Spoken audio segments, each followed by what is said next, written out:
కేంద్ర కేబినెట్ కీలక నిర్ణయం తీసుకుంది. కేబినెట్ నిర్ణయాలను కేంద్ర మంత్రి అశ్విని వైష్ణవ్ వెల్లడించారు. తిరుపతి పాకాల కాట్పాడి మధ్య 104 కిలోమీటర్ల రైల్వే లైన్ డబ్లింగ్ కు కేంద్ర కేబినెట్ ఆమోదం తెలిపింది. ఇందులో భాగంగా రైల్వే శాఖ 1332 కోట్ల రూపాయల ఖర్చుతో డబ్లింగ్ చేయనుంది. తద్వారా 400 గ్రామాలు 14 లక్షల మందికి ప్రయోజనం చేకూరనుంది. తిరుపతికి కనెక్టివిటీ పెరగనుంది. 4 మిలియన్ టన్నుల సరుకు రవాణా ఏడాదికి పెరిగే అవకాశం ఉంది.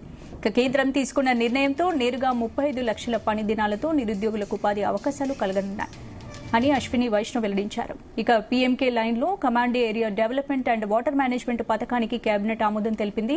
2025-26 సంవత్సరానికి గాను కమాండ్ ఏరియా అభివృద్ధికి కేంద్రం 1600 కోట్లు ఖర్చు చేయనుంది. ప్రధానమంత్రి కృషి సించాయ్ యోజన ఉప పథకానికి మంత్రివర్గం ఆమోదం తెలిపింది.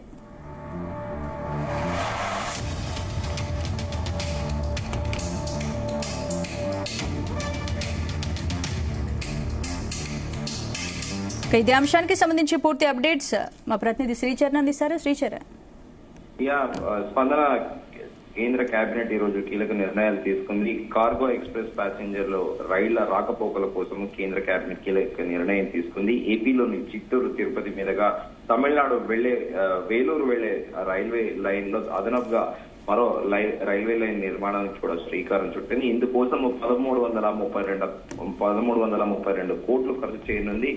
ఈ రోజు జరిగిన కేబినెట్ సమావేశంలో ఈ నిర్ణయాలు తీసుకున్నారు. అనంతరం కూడా కేబినెట్ సమావేశం అనంతరం కేంద్ర మంత్రి అశ్విని వైష్ణవ్ ప్రత్యేకంగా ప్రెస్ కాన్ఫరెన్స్ నిర్వహించి కూడా వెల్లడించారు.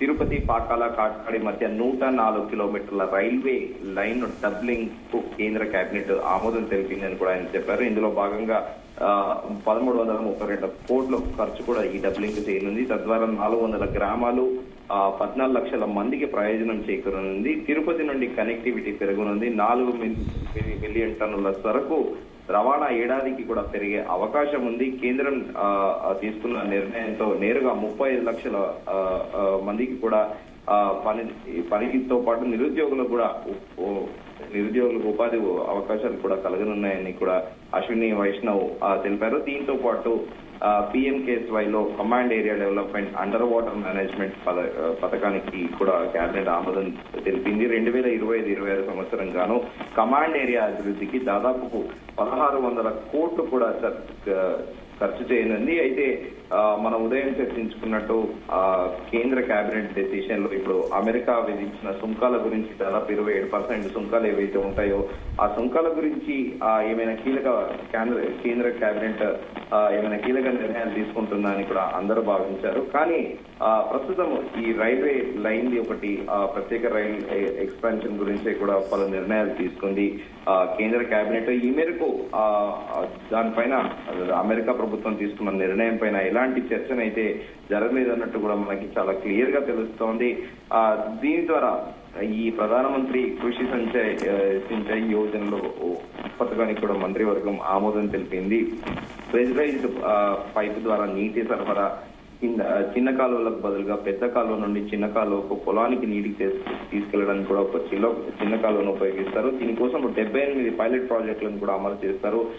దీంట్లో దాదాపు 80,000 మందికి పైగా రైతులకి కూడా పాల్గొంటారు. వారికి కూడా భవిష్యత్తులో బెనిఫిట్ జరిగే అవకాశం ఉంది అంటూ కూడా అశ్విని వైష్ణవ్ తెలిపారు. ఈ మేరకు ప్రత్యేకంగా ఈ తిరుపతి వయా వేలూరుకి ప్రత్యేకంగా అదనపు రైల్వే లైన్ అయితే ఇప్పుడు ప్రస్తుతం కొత్త లైన్ వేయబోతున్నారు. ఈ మేరకు కేంద్ర కేబినెట్ అయితే ఈ రోజు డెసిషన్ తీసుకుంది. స్పందన. Right, thank you.